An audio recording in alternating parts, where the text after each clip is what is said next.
Ladies and gentlemen, as we...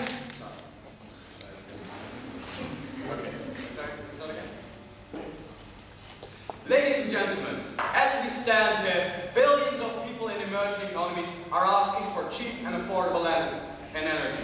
These people do not have the money to pay for fancy solar panels. These people cannot afford a windmill in their backyard because they are emerging economies. We say that energy is vital for economies, and our arguments will be as follows. First of all, we are going to tell you about how affordable energy is vital for the world economy.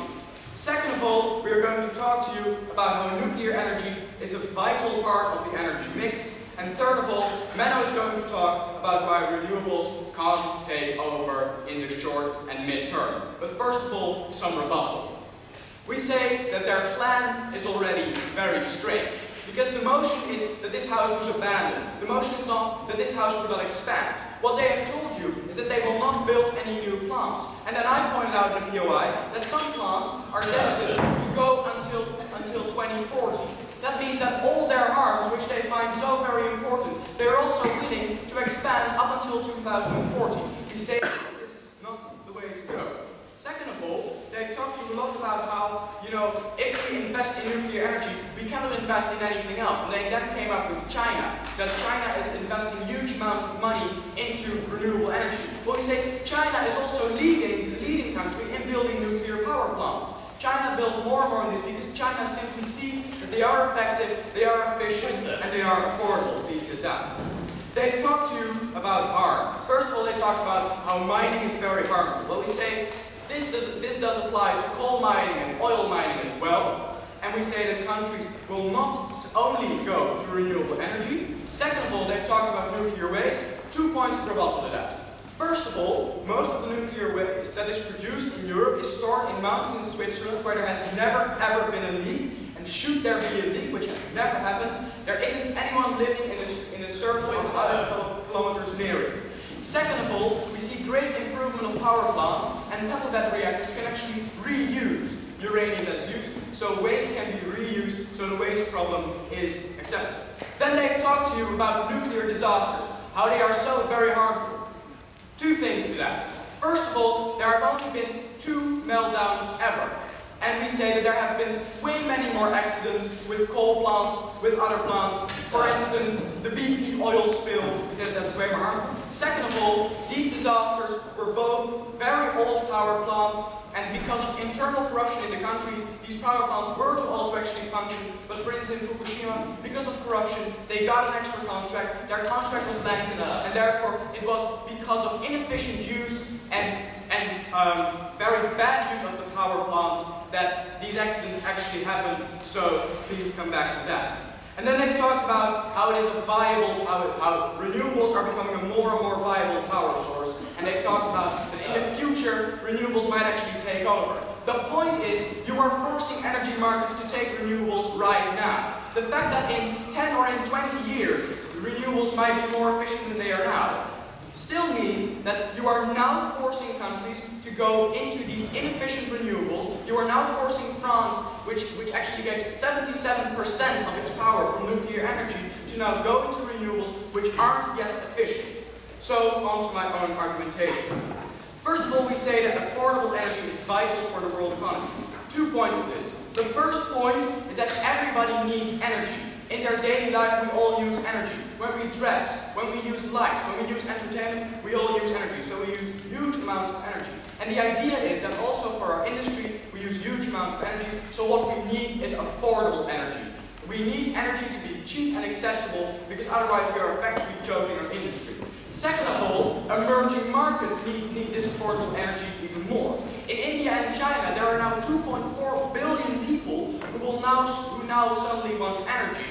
And we say that we need to have a cheap and efficient answer to this enormous rise in demand. Because the demand is not just staying the same, it is expanding enormously, and renewables at this moment simply cannot handle that demand. Yes, how do you respond to the fact that Nigeria nearly bankrupted itself trying to create a nuclear power plant? We respond to that by saying that, first of all, your idea of a nuclear power plant is in the past. we say that you have been talking about nuclear power plants as they were 50 years ago. Huge central, huge power plants. We say that nuclear power plants these days are much smaller. They are more efficient. For instance, we see that we can now build regional power plants, which are a quarter of the size and less than a quarter of the costs. So we say that in nuclear energy, we see huge advancements forwards as well. So, our second part, it is a viable part of the energy mix. 3 main points to this. I'm going to talk about the set of options that countries have, I'm going to talk about the risk, I'm going to talk about the price, and a short point about the environment. So first of all, let's look at the set of options countries have for their energy right now. They can choose basically between 3 things.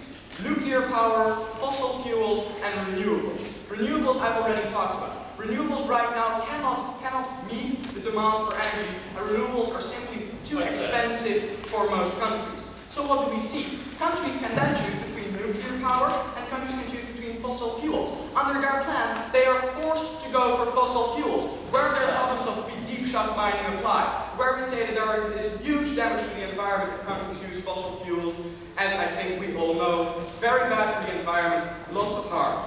So, second of all, I'm going to talk about the risk. The idea behind nuclear energy is that people are basically scared for the wrong reasons. Because nuclear energy is more safe. It is a bit the same as a plane. Some people fear flying, even though statistically, flying is much safer than other things. So why do some people fear flying? Because if it goes wrong, it is in the news. If it goes wrong, we hear about it. We say that there is way more accidents with coal plants, but that we simply don't hear about. And netto coal plants give way more damage. So, let me then talk about the price. Nuclear energy is first of all far more efficient and far cheaper. You need about 1,000th of the amount of fuel as you would need in, for instance, oil to get the same amount of energy. Second of all, we say that nuclear ores will last way many longer than the fossil fuels you are now forcing countries to choose. Please sit down. And then third of all, we say that nuclear energy is already good, but investing in nuclear energy, by keeping it as a viable source, will mean that it will get even better. We see this with recent advancements such as the pebble battery reactors, such as thorium reactors. Nuclear energy was already a very efficient and good alternative, but it is getting even better as we speak. And the difference between renewables there is that renewables right now aren't good enough and might get better in the future, whereas nuclear energy is already good enough and will get better in the future. And then lastly, a point about the environment. We say that nuclear energies emit far less CO2 emissions than the fossil fuels you are talking about. We say that nuclear energy is a far safer alternative because there have never been leaks in, for instance, that Sweden part, and we say that renewables simply cannot take over. You might talk about how in some far future renewables will be the thing. We say we agree we should still invest in renewables, but right now renewables are not up to the challenge, and therefore we should not put our entire market at risk. We should not put our entire market by forcing them into these renewables. So what have I talked about? I've talked to you about how their harms are, first of all, applied to other things that they're doing as well. Second of all, I've talked about how their harms don't really apply. Then I've talked about how we need more and more energy in the market. And lastly, I've talked to you why nuclear energy is a viable part of the mix. And for all these reasons, opposed, ladies and gentlemen.